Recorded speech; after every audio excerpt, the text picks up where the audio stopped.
예레미야서 31장 31절부터 37절까지 구약성경 1101페이지 정도에 있습니다. 우리 한 목소리로 하나님 말씀을 읽도록 하겠습니다. 여호와의 시작. 여호와의 말씀이니라. 보라, 날이 이르리니 내가 이스라엘 집과 유다 집에 새 언약을 맺으리라. 이 언약은 내가 그들의 조상들의 손을 잡고 애굽 땅에서 인도하여 내던 날에 맺은 것과 같지 아니할 것은 내가 그들의 남편이 되었어도 그들이 내 언약을 깨뜨렸음이라. 여호와의 말씀이니라. 그러나 그날 후에 내가 이스라엘 집과 맺을 언약은 이러하니 곧 내가 나의 법을 그들의 속에 두며 그들의 마음에 기록하여 나는 그들의 하나님이 되고 그들은 내 백성이 될 것이라. 여호와의 말씀이니라. 그들이 다시는 각기 이웃과 형제를 가르쳐 이르기를 너는 여호와를 알라 하지 아니하리니 이는 작은 자로부터 큰 자까지 다 나를 알기 때문이라. 내가 그들의 악행을 사하고 다시는 그 죄를 기억하지 아니하리라. 여호와의 말씀이니라. 여호와께서 이와 같이 말씀하셨느니라. 그는 해를 낮에 빛으로 주셨고 달과 별들을 밤의 빛으로 정하셨고 바다를 뒤흔들어 그 파도로 소리치게 하나니 그의 이름은 만군의 여호와니라. 이 법도가 내 앞에서 패할진대 이스라엘 자손도 내 앞에서 끊어져 영원히 나라가 되지 못하리라. 여호와의 말씀이니라. 여호와께서 이와 같이 말씀하시니라. 위에 있는 하늘을 측량할 수 있으며 밑에 있는 땅의 기초를 탐지할 수 있다면 내가 이스라엘 자손이 행한 모든 일로 말미암아 그들을 다 버리리라. 여호와의 말씀이니라. 아멘. 할렐루야. 오늘 하나님께서 또 새날 주셨습니다. 간밤에 평안하셨기를 바랍니다. 또 오늘 하루도 주님의 평강 가운데서 행복하고 좋은 날 되시기를 축복합니다. 오늘 우리가 읽었던 이스라엘 31장 31절부터 37절까지 말씀을 통해서 하나님께서 자기 백성 이스라엘을 버리시지 아니하시고 베푸신 그 은혜가 있는데 그 은혜 7가지를 말씀을 통해서 찾아보고 확인하도록 하겠습니다. 하나님께서 자기 백성에게 베푸신 그 은혜 7가지, 그래서 이 말씀을 통해서 오늘 우리에게도 자녀 삼아주시고 백성 삼아주신 하나님이 어떤 은혜를 베푸셨는지, 이스라엘에게 베푸셨던 그 은혜를 통해서 우리에게도 어떤 은혜를 베푸셨는지 잘 확인하시고 또 안심하시고 그 은혜를 누리셨으면 좋겠습니다. 그렇게 되시기를 축복합니다. 우리 31절 한번 다 같이 다시 한번 더 읽어주십시오. 여호와의 시작. 여호와의 말씀이니라. 보라, 날이 이르리니 내가 이스라엘 집과 유다 집에 새 언약을 맺으리라. 아멘. 하나님께서 베풀어 주신 그 은혜 7가지 중에 그 첫 번째는 하나님이 새 언약을 맺으신 것입니다. 새 언약. 옛 언약이 있었습니다. 그런데 하나님께서 다시 새 언약을 맺어 주셨습니다. 그 언약이 무엇인가? 혹시 말씀을 찾으실 수 있으시면 누가복음 22장 19절에서 20절을 한번 열어서 읽어 주십시오. 화면에도 나오지만 여러분 각자 자기 성경 있으시면 누가복음 22장 19절 20절을 찾아서 읽도록 하겠습니다. 우리 다 같이 시작. 또 떡을 가져 감사기도 하시고 떼어 그들에게 주시며 이르시되 이것은 너희를 위하여 주는 내 몸이라. 너희가 이를 행하여 나를 기념하라 하시고 저녁 먹은 후에 잔도 그와 같이 하여 이르시되 이 잔은 내 피로 세우는 새 언약이니 곧 너희를 위하여 붓는 것이라. 아멘. 하나님께서 이스라엘 백성들과 새 언약을 맺으셨는데 그것이 예수님에게서 확인되어집니다. 예수님께서 그 유대인들, 예수님의 제자들에게 마지막 최후의 만찬을 하시면서 살과 피를 내어주십니다. 이것은 십자가의 예고편이죠. 예수님께서 십자가에서 살과 피를 내어주시면서 새 언약을 맺으셨습니다. 내 살 먹어, 내 피 먹어, 이렇게요.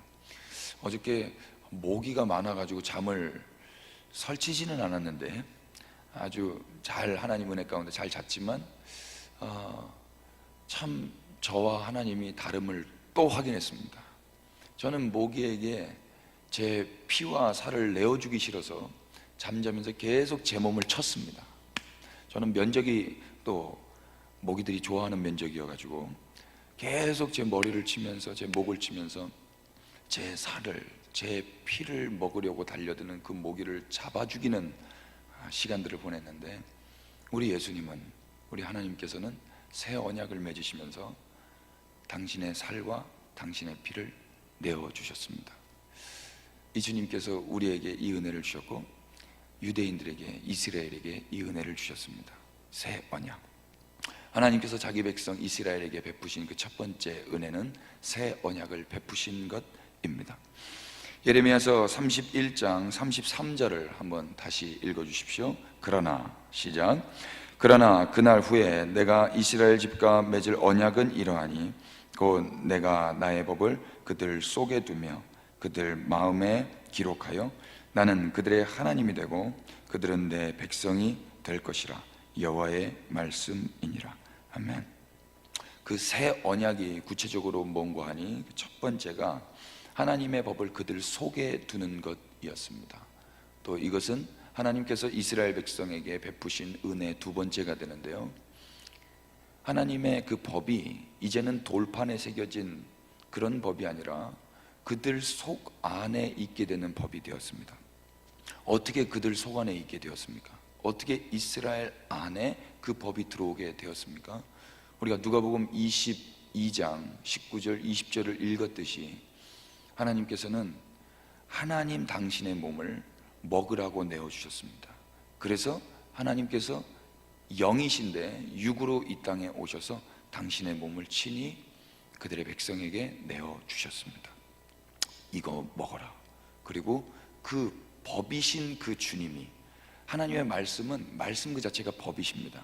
근데 그 말씀이 육신이 되어 그 법이신 주님이 이 땅에 오셔서 먹으라고 하시는 겁니다. 이 법을 먹어라. 나를 먹어라. 내 피를 먹어라. 그래서 너희들 속에 내가 있게 해라. 하나님께서 자기 백성 이스라엘에게 베푸신 두 번째 은혜, 그 법을 그 속에 두셨습니다. 세 번째 은혜는 뭔고 하니 그들의 마음에 기록하여 나는 그들의 하나님이 되고 그들은 내 백성이 될 것이라. 이것이 세 번째로 자기 백성 이스라엘에게 베푸신 은혜입니다. 이제 마음에 기록하게 되는 거예요. 마음. 이 말은요, 그 마음과 한 마음이 된다라는 뜻입니다. 과거에는 하나님과 한 마음이 아니었습니다. 하나님과 한 마음 한 뜻이 아니었습니다.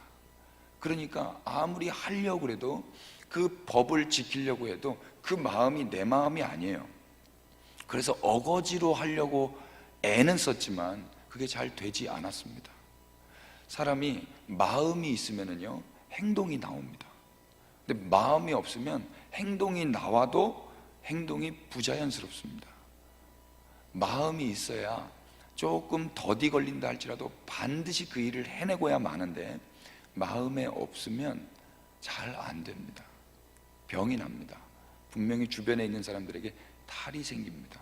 근데 하나님께서 세 번째로 자기 백성 이스라엘에게 베푸신 은혜가 뭔고 하니 그 마음으로부터 그 일들을 하도록 하셨습니다.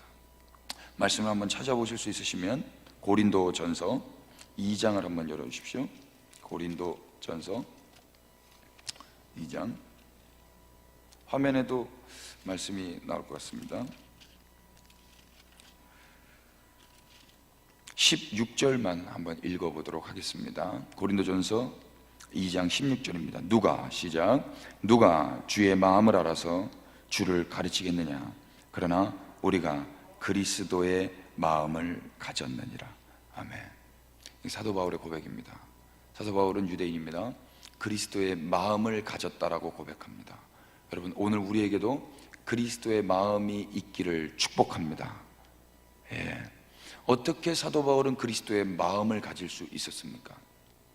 그리스도와 다른 마음이었어요. 자기 마음으로 살았습니다. 그래서 그 마음으로 말미암은 행동들을 하며 살았던 게 사도 바울이었습니다. 하나님을 향한 열심은 있었지만 그 열심이 올바른 열심이 아니었습니다. 자기 마음으로 말미암았기 때문에 그 열심이 올바르지 않았습니다. 그러나 하나님의 마음, 그리스도의 마음을 소유하자 이제 그 열심은 바른 열심이 되었습니다. 어떻게 그 그리스도의 마음을 소유할 수 있게 되었습니까? 간단하게 이야기해서 그 그리스도가 사도 바울 안에 사심으로 말미암아 그리스도의 말씀을, 그리스도의 마음을 소유할 수 있게 되었습니다. 그리스도는 어떻게 사실 수 있게 되었습니까? 그리스도가 영으로 오셔서 성령이 그 안에 임재하시자 그는 그리스도의 마음을 소유할 수 있게 된 것입니다. 우리도 그리스도의 마음을 소유했다면 우리 안에 성령님이 계신 것입니다. 성령님이 우리 가운데 오셔서 우리는 비로소 우리 마음으로 살지 않고 그 성령님 그리스도의 마음으로 말미암아 살게 되었습니다. 이것이 이스라엘 백성들, 자기 백성 이스라엘 백성들에게 베푸신 하나님의 은혜 세 번째인 것입니다. 하나님의 영을 친히 보내셔서 그 영으로 말미암아 그리스도의 마음, 하나님의 마음, 그 마음이 변화를 받아 새롭게 되게 하는 그 은혜, 하나님께서 이스라엘에게 베푸신 은혜입니다. 할렐루야. 그래서요, 어떤 은혜가 또 주어지냐면 예레미야서 31장 34절을 한번 읽어주십시오. 그들이 시작. 그들이 다시는 각기 이웃과 형제를 가르쳐 이르기를 너는 여호와를 알라 하지 아니하리니 이는 작은 자로부터 큰 자까지 다 나를 알기 때문이라. 내가 그들의 악행을 사하고 다시는 그 죄를 기억하지 아니하리라. 여호와의 말씀이니라. 아멘. 34절에 하나님께서 자기 백성 이스라엘에게 베푸신 은혜 네 번째와 다섯 번째가 있습니다. 그 네 번째는 뭐냐면요, 하나님을 알게 하시는 것입니다. 하나님을 알게 하시는 것. 다 하나님을 알아버리기 때문에 하나님을 알라라고 말할 필요도 없고 가르칠 필요도 없다라고 말씀하세요. 하나님을 어떻게 알게 됩니까? 하나님은요, 그냥 공부해서 아는 게 아니라 학습해서 아는 게 아니라 내 안에 계신 그 성령님에 의해서 공부하지 못한 일자무식 시골의 할머니라 할지라도 그 하나님을 그냥 알아버리는 것입니다. 이것이 성령의 역사입니다. 성령님의 역사는요, 하나님을 알게 해요. 공부해서 아는 게 아닙니다. 학습해서 아는 게 아닙니다. 내가 열심히 노력해서 아는 게 아닙니다. 그냥 알아져 버리는 것입니다. 성도의 이 지혜는 탁월한 합리적인 분석에 의해서 알아지는 것이 아니라 직관적인 직감에 의해서 알아지게 됩니다. 그 직감은 인간 자신으로부터 나오는 것이 아니라 성령님으로부터 나오게 되는 것입니다. 우리가 아까 고린도전서 2장 봤는데요, 다시 한 번 더 고린도전서 2장 10절부터 12절까지를 확인하도록 하겠습니다. 신약성경 265페이지입니다. 고린도전서 2장 10절부터 12절입니다. 오직 시작. 오직 하나님이 성령으로 이것을 우리에게 보이셨으니 성령은 모든 것 곧 하나님의 깊은 것까지도 통달하시느니라. 사람의 일을 사람의 속에 있는 영 외에 누가 알리요? 이와 같이 하나님의 일도 하나님의 영 외에는 아무도 알지 못하느니라. 우리가 세상의 영을 받지 아니하고 오직 하나님으로부터 온 영을 받았으니 이는 우리로 하여금 하나님께서 우리에게 은혜로 주신 것들을 알게 하려 하심이라. 아멘. 하나님의 영을 주신 이유가 무엇이라고 이야기합니까? 하나님의 영을 받은 자들은 이제 어떻게 된다라고 이야기합니까? 하나님의 영을 받았으니, 하나님으로부터 온 그 성령을 받았으니 이제 그 결과는 하나님께서 우리에게 은혜로 주신 것들을 알게 되는 것입니다. 하나님께서 은혜로 주신 것을 알게 되는 거예요. 하나님의 은혜, 하나님의 은사는 무엇입니까? 우리 구주 예수 그리스도 안에 있는 영생입니다. 그 영생을 알고 그 영생이 하나님과 그 아들 예수 그리스도를 아는 것입니다. 이것이 어떻게 가능해졌습니까? 하나님의 영이 우리 가운데 부어지자 하나님의 마음을 소유하게 되었고, 그래서 하나님의 깊은 것까지 통달하게 되었고 하나님이 은혜로 주신 모든 것들을 알게 된 것입니다. 할렐루야. 그래서 그리스도인들은 이 하루가 그냥 주어진 하루가 아니라 하나님이 은혜로 주신 하루라는 걸 알게 됩니다. 그리고 나의 삶 전부가 이 모든 생활에 있는 일거수일투족의 모든 일들이 하나님이 은혜로 주신 거라는 것을 알게 됩니다. 그래서 소홀히 할 수 없고 모든 것을 감사함으로 받아서 하나님께 다시 영광으로 돌려드립니다. 할렐루야. 하나님께서 우리에게 모든 것을 은혜로 주셨습니다. 주의 영을 받은 자들은 이 모든 것을 다 알게 됩니다. 이스라엘 백성도 이 은혜를 받았습니다. 이스라엘 백성이 먼저 이 은혜를 받았죠. 이것이 네 번째로 하나님이 자기 백성 이스라엘에게 베푸신 은혜였습니다. 다섯 번째로 하나님께서 자기 백성 이스라엘에게 베푸신 은혜가 있습니다. 그것은 예레미야서 31장 34절 후반절인데요, 무슨 뭔가 하니 내가 그들의 악행을 사하고 다시는 그 죄를 기억하지 아니하리라, 여호와의 말씀이니라. 다섯 번째로 하나님께서 자기 백성 이스라엘에게 베푸신 은혜는 죄를 사하여 주신 것입니다. 죄를 사하여 주신 것. 여러분, 천국은요, 죄가 적은 사람이 들어가는 게 아닙니다. 죄가 많고 적음이 천국에 들어가는 기준이 되는 게 아니고, 죄가 있고 없고가 천국에 들어가는 기준이 됩니다. 죄가 있으면 안 됩니다. 죄가 없어야 됩니다. 그래서 예수님께서 죄가 되셨습니다. 이스라엘 백성들에게 하나님이 베푸신 다섯 번째 은혜는 죄를 사하신 것입니다. 말씀을 한번 찾아보시죠. 고린도 후서입니다. 5장 21절. 신약성경 291페이지 정도에 있습니다. 우리 다 같이 성경 있으신 분들은 자기 성경 찾으셔서 체크해 놓으시고 한 목소리로 읽겠습니다. 하나님이, 시작. 하나님이 죄를 알지도 못하신 이를 우리를 대신하여 죄로 삼으신 것은 우리로 하여금 그 안에서 하나님의 의가 되게 하려 하심이라. 아멘. 하나님께서 죄를 알지도 못하시는 우리 예수님을 뭐로 삼으셨다고 이야기하십니까? 죄로 삼으셨습니다. 죄인도 아니고 그냥 죄로 삼으셨습니다. 넌 이제 죄다. 네가 죄다. 그 이유가 무엇입니까? 우리로 하여금. 여기서 말하는 우리는 바울을 포함한 유대인들입니다. 바울을 포함한 유대인이면서 예수님을 믿는 사람들, 이제 그 깨닫는 성령의 사람들, 그들, 우리로 하여금 그 안에서 하나님의 의가 되게 하려 하십니다. 왜 예수님이 죄가 되셨습니까? 이스라엘 백성들의 죄를 사하시기 위함입니다. 동일하게 오늘 우리의 죄도 사하시기 위해서 죄를 알지도 못하시는 우리 예수님이 죄가 되셨습니다. 이것이 이스라엘 백성들에게 베푸신 하나님의 다섯 번째 은혜였습니다. 예레미야서 31장 35절 보십시오. 여섯 번째 그 은혜는 하나님께서 그 이스라엘 백성들을 영원한 나라가 되게 하신 것입니다. 35절, 36절을 제가 읽겠습니다.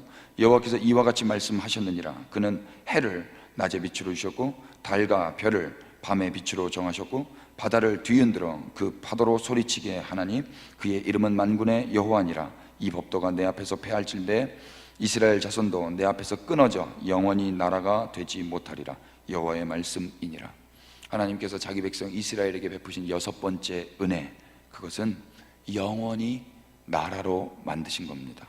1948년 5월 14일 이전에는 이스라엘 백성 나라가 없었습니다. 사람은 온 열방에 흩어져 있었지만 나라가 없었습니다. 국토가 없었고 주권이 없었습니다. 그러나 1948년 5월 14일 이후에 나라가 세워졌습니다. 그래서 이 말씀을 통하여서 하나님이 참 하나님이시구나 많은 사람들이 알게 되었습니다. 낮에 빛을 해로 정하시고 밤의 빛을 달과 별로 정하시고 바다에서 그 파도를 소리치게 하신 그 하나님, 만약 이 법도가 폐해진다면 이스라엘도 영원히 나라가 되지 못할 것이다. 그러나 여전히 해가 뜨고 여전히 달과 별이 뜨고 여전히 바다에서 파도가 소리친다면 이스라엘은 영원히 나라가 될 것이다. 여러분, 오늘도 해가 뜹니다. 오늘도 달이 뜹니다. 오늘도 바다에 파도가 소리칩니다. 이스라엘은 그 어떤 환난과 핍박과 열강들의 공격이 있다 할지라도 이 말씀대로라면 하나님이 영원히 나라가 되게 하실 것입니다. 아멘. 동일하게 우리에게도 그들을 바라보면서 안심할 수 있는 것은 우리의 삶 가운데도 환난과 핍박이 있습니다. 힘든 나날들, 전쟁 같은 나날들이 매일 됩니다. 이스라엘은 지금도 전쟁입니다. 그러나 이 말씀대로라면 그 나라는 영원히 나라가 될 것입니다. 우리도 동일하게 전쟁 같은 오늘이 예고되어 있지만 하나님께서 우리도 영원히 주님 나라, 주님 백성 삼으실 줄로 믿습니다. 이스라엘 백성에게 마지막으로 베푸신 7번째 은혜 37절입니다. 한번 읽으실 수 있으면 다 같이 읽겠습니다. 여호와께서 시작. 여호와께서 이와 같이 말씀하시니라. 위에 있는 하늘을 측량할 수 있으며 밑에 있는 땅의 기초를 탐지할 수 있다면 내가 이스라엘 자손이 행한 모든 일로 말미암아 그들을 다 버리리라. 여호와의 말씀이니라. 하나님께서 또 뭐라고 말씀하십니까? 하늘을 측량할 수 있다면, 땅을 측량할 수 있다면, 어떤 사람이 하늘과 땅을 다 측량할 수 있다면 내가 이스라엘이 행한 일로 말미암아 그들을 버릴 것이다. 이스라엘이 선한 일을 하지 않았습니다. 이스라엘은요, 포로로 끌려갈 만큼 악한 일을 했습니다. 여호와 하나님 보시기에도 범죄, 극악무도한 범죄를 저질렀습니다. 그런데 하나님 뭐라고 말씀하십니까? 그들에게 베푸신 7번째 마지막 은혜가 무엇입니까? 하늘을 측량할 수 있는 사람이 있느냐? 땅을 측량할 수 있는 사람이 있느냐? 만약 그렇다면, 그런 사람이 있다면 내가 이스라엘이 행한 그 악행으로 말미암아 그들을 버릴 것이다. 그러나 어느 누구도 하늘과 땅을 측량할 사람이 없기에 나는 그들이 행한 일로 말미암아 그들을 버리지 않겠다 하시는 것입니다. 이것이 이스라엘 백성들이 하나님으로부터 받은 은혜입니다. 말씀 정리하겠습니다. 첫 번째, 하나님은 이스라엘과 새 언약을 맺어 주셨습니다. 두 번째, 하나님은 하나님의 법을 그들 속에 두셨습니다. 세 번째, 하나님은 마음을 새롭게 해서 그들 마음 가운데 거하셨습니다. 네 번째, 하나님은 하나님을 그들에게 알게 하셨습니다. 다섯 번째, 하나님은 그들의 죄를 사하셨습니다. 여섯 번째, 하나님은 그 이스라엘을 영원한 나라가 되게 하셨습니다. 하나님은 그 이스라엘에게 그 어떤 죄로 말미암아, 그들의 행위로 말미암아 버리지 않는다고 약속하셨습니다. 여러분, 이것이 역사 가운데서 하나님이 친히 몸소 보이신 일들입니다. 이 말씀이 우리에게 안심이 되는 이유는 이스라엘을 그렇게 버리지 아니하시는 하나님이 동일하게 우리도 버리지 않으실 거라는 그 믿음 때문인 것입니다. 하나님께서 이스라엘에게 7가지 은혜를 베푸셨다면 동일하게 우리에게도 그 은혜를 베푸시는 것입니다. 여러분, 하나님께서 이스라엘에게 역사 가운데서 그렇게 행하신 그 은혜를 바라보시고 믿으시면서 오늘 우리의 삶에 어떤 환난과 핍박이 있다 할지라도 그 하나님이 동일한 우리의 하나님이 되어서 이 믿음 가지고 이 은혜 받아 누리시면서 오늘 하루도 어떠한 일이 있다 할지라도 그 은혜 주신 하나님만 찬양하며 그 하나님만 신뢰하며 의지하며 넉넉히 이기시며 행복한 하루 되시기를 예수 그리스도의 이름으로 축복합니다. 기도하겠습니다. 하나님, 감사합니다. 하나님 백성 이스라엘에게 이 한량없는 은혜 주셨습니다. 동일하게 우리에게도 이 은혜가 주어진 줄로 믿습니다. 하나님, 이방인으로서 예수 그리스도로 말미암아 이 은혜 받아 누렸으니 이제 아직 눈이 가려져 하나님의 이 은혜 받은 이스라엘이 예수 그리스도를 하나님으로 메시아로 믿지 않고 있습니다. 하나님, 그들을 위하여 그들이 하나님의 은혜 받은 백성이라는 걸 알게 하도록 쓰임받는 교회들 되어지게 하여 주시옵소서. 오늘도 이 은혜 누리며 어떠한 전쟁 같은 하루라 할지라도 넉넉히 이기며 감사하며 찬송하며 살게 하여 주시옵소서. 우리 교우들을 위해, 우리 자녀들 위해 이 은혜가 있기를 빌고 저 이스라엘 땅에도 이 은혜를 깨달아 아는 은혜가 있기를 축복하고 예수 그리스도의 이름 받들어 기도 올렸습니다. 아멘.